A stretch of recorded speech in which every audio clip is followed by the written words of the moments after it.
Sorry, I ran out of time. So let's continue from where I stopped.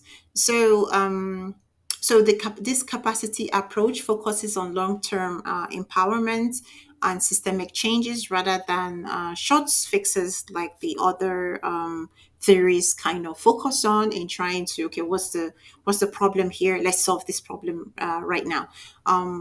Capacity approach to health is more about long-term empowerment, sustainable actions rather than trying to solve the immediate health problems. And it's able to achieve this, or it aims to achieve this by encouraging collaboration between the different sectors that are influencing health, with education, with housing, with public policy sectors, as encouraging them to tackle the root causes of the disparities that then spill over to health outcomes. So these are some of the population health applications of this theory.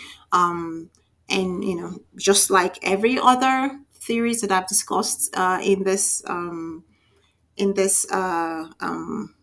learning objective, there are a number of criticisms that have been made about them. Measuring capacity is very subjective, and can be very contextual, and can be culturally dependent. How do you determine what good, let's use for example, what good education is? How do you determine what good food is? How do you determine I'm going to use food as an example, as someone who is a foreigner in the US. So, moving to the US, food is seen in a very, very different way. I remember someone was having this conversation. There was this nutritionist who was talking about how people need to eat before 9 p.m. Because if they eat after, anything that they eat after 10 p.m., for an example, has long-term effects on their healthcare. And there are lots of people who were commenting, and they were saying in Spain, standard dinner is typically eaten at between 9 p.m. and 10 p.m., and they are not having, worse health outcomes to the US. So this is some of the arguments that has been made about it. And another from my own, perspective in terms of what food is okay. I remember when I went to my dietitian to try to change my diet because my cholesterol reading was going high, and she was suggesting all the things that I needed to eat. And I was looking at it and I was like, all of this food, while they may be healthy for me, they're very, very unfamiliar to me. I don't eat this sort of food.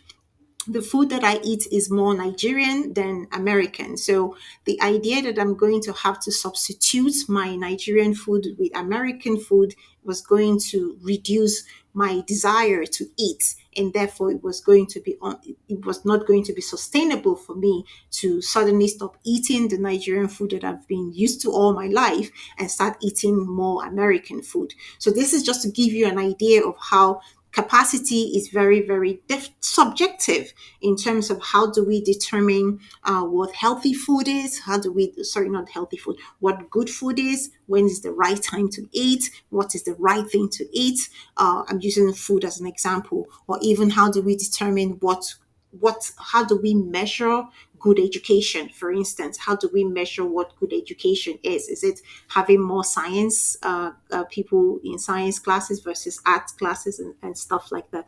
So that is some of the criticisms of this theory, this capacity approach.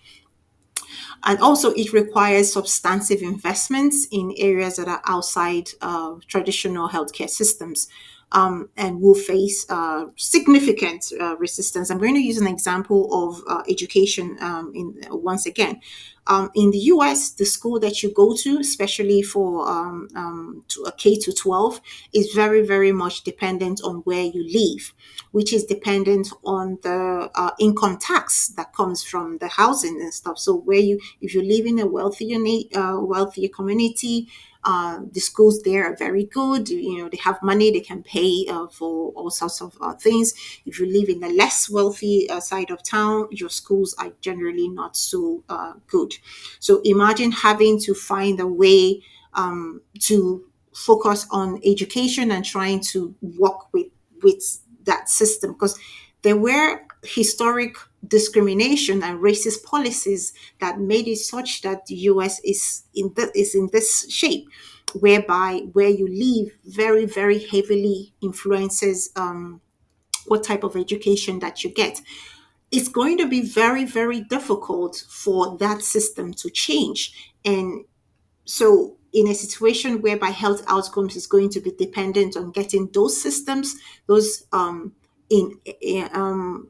inequities that created those systems to change, is going to be so much harder to achieve. So, which limits just how applicable this approach, this theory is in reality.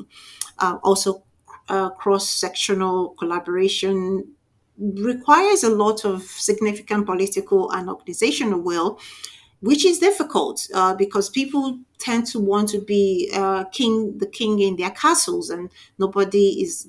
People are usually not that willing to share the throne with other people, so it becomes very difficult in order to get those collaborative working relationship and stop everybody from working in silos. Because first of all, someone in education may feel, your healthcare, why are you telling me what to do?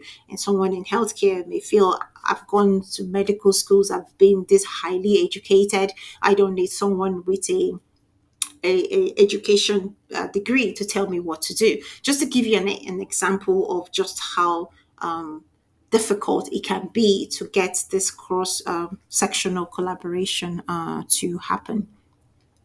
So, in a nutshell, this is kind of showing you different theories. You have their focus, you have their decision making examples, you have the strengths and their weaknesses in terms of understanding what that is. This is for the three, and then we have for the rest of it. So you can go back and just kind of look at it to kind of get a bit better sense of how they differ, how they're similar, and stuff like that.